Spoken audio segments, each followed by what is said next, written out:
Bom, eu recebo hoje o pastor Marco Túlio, é o pastor do núcleo da Igreja Batista da Lagoinha em Justinópolis. Ele vai daqui a pouco falar o endereço, onde é, se você desejar conhecer mais um pouco desse trabalho.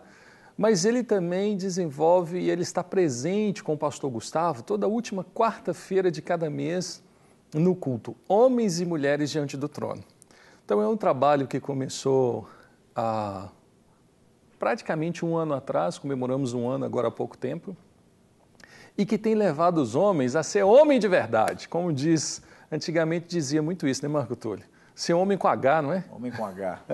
Seja bem-vindo, Marco Túlio. Amém. Para mim é um prazer poder estar aqui compartilhando, né? Falando daquele desafio que temos aí para sermos homens de Deus. Né? Eu creio que você, homem que nos assiste agora, você tem também esse desafio, não é? Porque o apelo hoje na sociedade é muito grande, né? Está acabando os homens, né? Alguém já disse isso, né?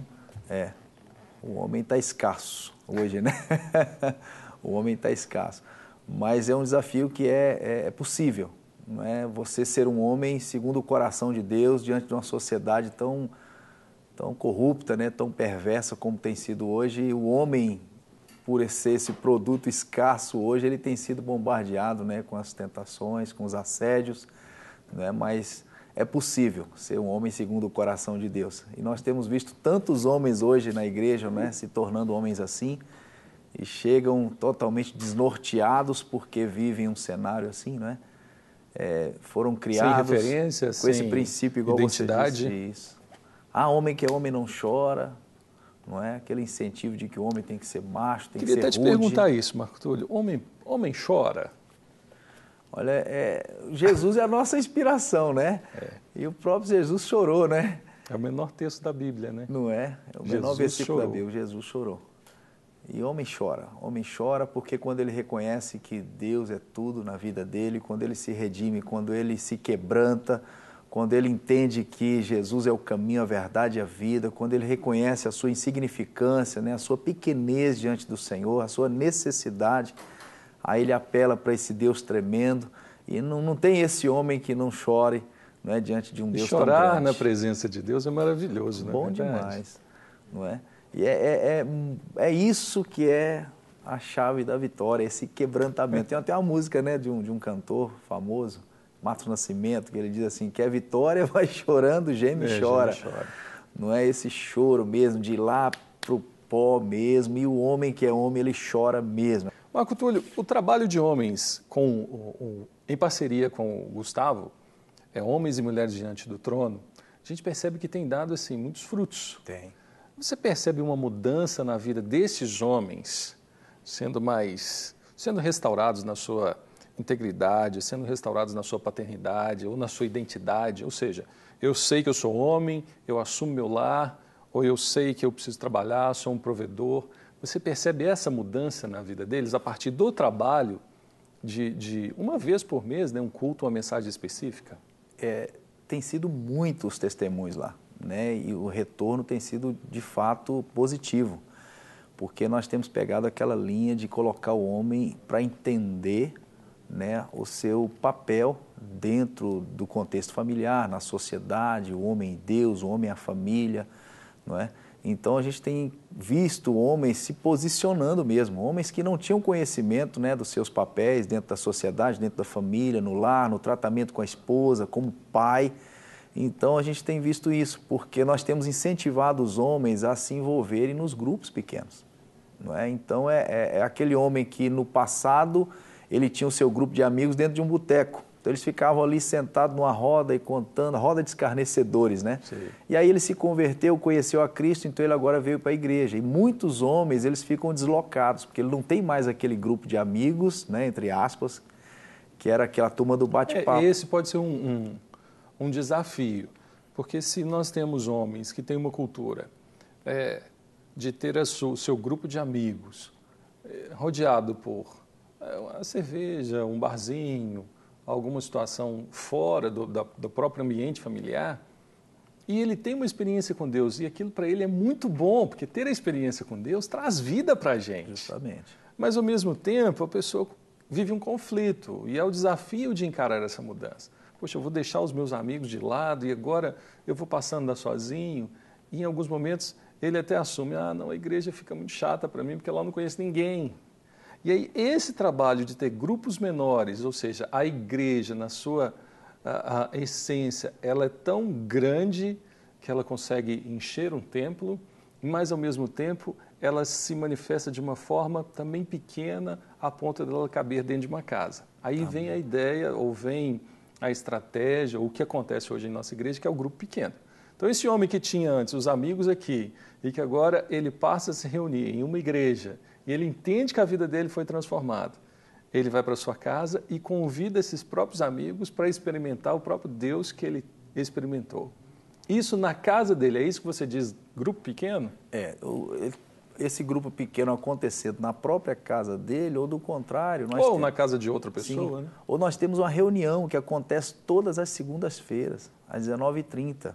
Então nós temos uma palestra de forma coletiva para todos os homens. E há um período nesse momento lá que nós dividimos os homens em grupos pequenos. Ali tem uma dinâmica de perguntas. Essa palestra toda segunda-feira acontece onde? Em Justinópolis? Não, no Salão Fé, na Igreja Batista da Lagoinha. Então aqui na rua Manuel Macedo, número 360, na Igreja Batista da Lagoinha. Todas as segundas-feiras? Toda segunda-feira. E aí tem aqueles grupos pequenos que ali se compartilha acerca do que foi falado da palestra. Não é? Então ali eles têm a oportunidade de se abrir, de confessar um pecado, enfim, de abrir o coração. É um grupo pequeno. Então esse grupo pequeno acontece toda segunda-feira. Ou seja, a pessoa pode falar daquilo que aflige, das tentações, Sim, daquilo que às vezes ela faz escondido, mas com a certeza de que aquilo não vai virar notícia pública, né, Marco? Justo. E o relacionamento ali, ele continua, porque cria-se um vínculo, né? Então esse grupo de homens se reúne toda segunda-feira. E tem também esse grupo acontecendo lá em Justinópolis, né? Na segunda-feira também. Porque são homens que moram na região de Ribeirão das Neves, então ali eles se reúnem também. E tem essa dinâmica dos grupos pequenos, um compartilhar da palavra, né? Um ajudando, orando pelo outro, aconselhamento. Existe o facilitador que ele conduz ali aquele estudo, né, em grupos pequenos. Então o homem ele se relaciona, aí ele conquista amigos dentro da igreja. Então ele já não sente mais falta daquele grupo de amigos que ele tinha no passado, no boteco, no bar, na cerveja. Então agora ele tem um grupo de amigos que professam a mesma fé que ele, que estão nos mesmos desafios, rompendo de fé em fé, né? E esses assuntos que nós abordamos sempre focados na área do homem com família, o homem e Deus, o homem e a sociedade, né? Alguns autores trabalham muito, não é que seja machismo, mas trabalham assim, que o homem tem algumas necessidades básicas a serem supridas. Uma delas ele precisa ser amado, o homem necessita de sentir o apoio, o elogio, seja do pai, da mãe, dos irmãos, ou quando casa, da própria esposa. E isso traz para ele segurança, para que ele vá, uma identidade, né? Sente falta disso a cada dia, motivando. Outra necessidade, ele sente o desejo, ou ele tem a necessidade de conviver, de ter comunhão. E, olha, é consenso, 99,9% amam o futebol. Então, geralmente, todo homem tem o seu futebol durante a semana, ou final de semana, ou assiste o seu futebol, né? Gosta de ir ao campo.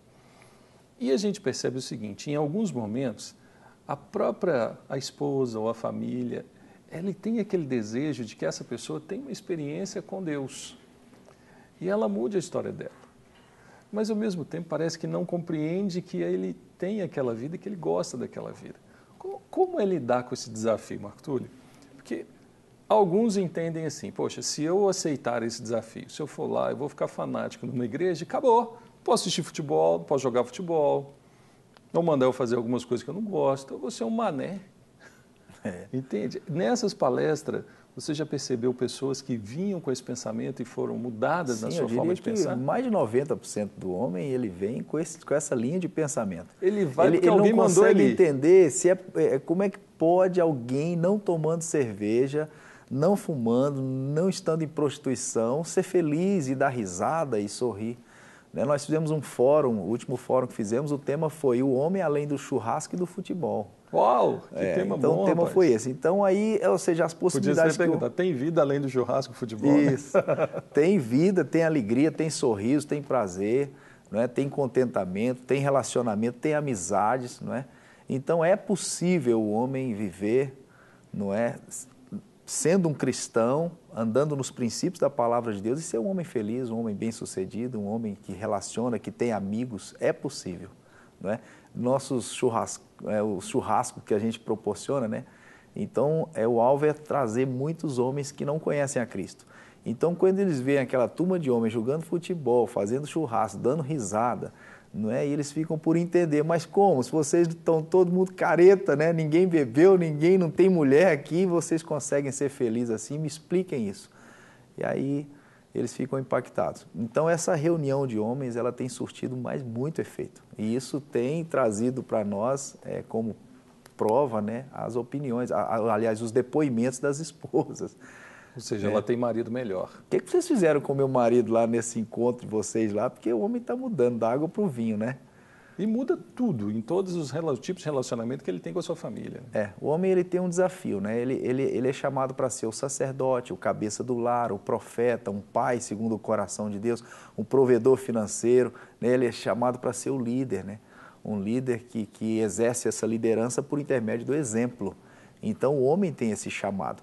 E na grande maioria, aliás, os homens lá fora, eles não conhecem, né? Não sabem desse chamado. Então, quando eles começam a entender, eu tenho um chamado para ser o cabeça do lar, eu tenho um chamado para ser o profeta, aquele que traz Deus para o povo, né? Ou seja, para a família. Eu tenho um chamado para ser o sacerdote, aquele que leva o povo para Deus, a minha família para Deus. Eu tenho um chamado para ser um pai segundo o coração de Deus, um pai que traz alegria para dentro do lar quando chega. E conhece o propósito de ser pai. Um pai presente, um pai carinhoso, um pai atencioso, né? E então, quando ele começa a perceber, ele fala, esses são os papéis de um homem. E só sendo um homem cristão para entender de forma bem clara, né? Qual o papel dele. E conseguir exercer esses papéis. E não misturar as identidades, né? Ele não vai perder características, ele não vai deixar de ser homem se simplesmente ele tiver um bom diálogo com a sua esposa, se ele, de repente, em um momento de quebrantamento, chorar aos pés do Senhor. Ele está sendo fraco, pelo contrário. De abraçar um filho. Ele está sendo forte, ele está dizendo ao filho que ama. Ontem mesmo, eu com saudades da minha menina, da Estezinha, dormiu na casa da tia. Eu senti saudade. Falei, ô filho, papai está com saudade, te amo. Tá bom, papai, daqui a pouco eu chego. Ou seja, gera segurança na família. É verdade. Às vezes a gente percebe, nem está retribuindo, mas a segurança que gera é que, não, tá bom, pai, tá bom, depois eu chego aí. Porque sente que é amado, que é seguro, não é verdade? Aqui, a produção preparou um vídeo para a gente, fala um pouco sobre o tema, vamos assistir, e eu acredito que vai ilustrar um pouco o que a gente está falando. E hoje eu queria falar um pouco com vocês sobre a relação do homem cristão com a sociedade. Para isso eu queria usar o texto de 1 Coríntios 23 e 24, depois a gente pula para o final do capítulo, mas você lê o capítulo todo em casa. Diz o seguinte: tudo é permitido, mas nem tudo convém. Tudo é permitido, mas nem tudo edifica.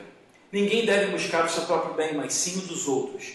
E lá no final, a partir do 31, ele diz o seguinte: assim, quer vocês comam, quer bebam, quer façam qualquer outra coisa, façam tudo para a glória de Deus. Não se tornem motivo de tropeço, nem para judeus, nem para gregos, nem para a igreja de Deus. Também eu procuro agradar a todos, de todas as formas, porque não estou procurando o meu próprio bem, mas o bem de muitos, para que sejam salvos. A gente perde a noção de que a gente está inserido na sociedade para servir a sociedade, não simplesmente para consumir aquilo que ela tem para a gente. A gente não pode simplesmente sair pegando o que a gente quer da sociedade e guardar isso para a gente. Nós, como cristãos, como homens cristãos, como embaixadores de Deus aqui na Terra, devemos procurar o bem uns dos outros, procurar o bem daqueles que estão ao nosso redor, servir as pessoas, para que elas possam ver, através do nosso serviço, a Cristo, não a nós mesmos, mas a Cristo, e que elas possam assim glorificar e dignificar o nome de Jesus. Jesus, quando foi perguntado qual era o maior mandamento, ele respondeu: amarás o Senhor teu Deus de todo o coração, de toda a tua alma, de todo o teu entendimento. E o segundo mandamento, semelhante ao primeiro, é este: ama o teu próximo como a ti mesmo. Esse é o mandamento que Jesus nos deixa: amarmos uns aos outros, sirvamos uns aos outros, busquemos o bem uns dos outros. Se nós estamos na sociedade e não estamos trabalhando para a sociedade, nós estamos sendo nulos no nosso cristianismo. Cara, não seja nulo no seu cristianismo, sirva os outros, sirva a sociedade, sirva aqueles que precisam de você e que assim possam ver Jesus através da sua vida.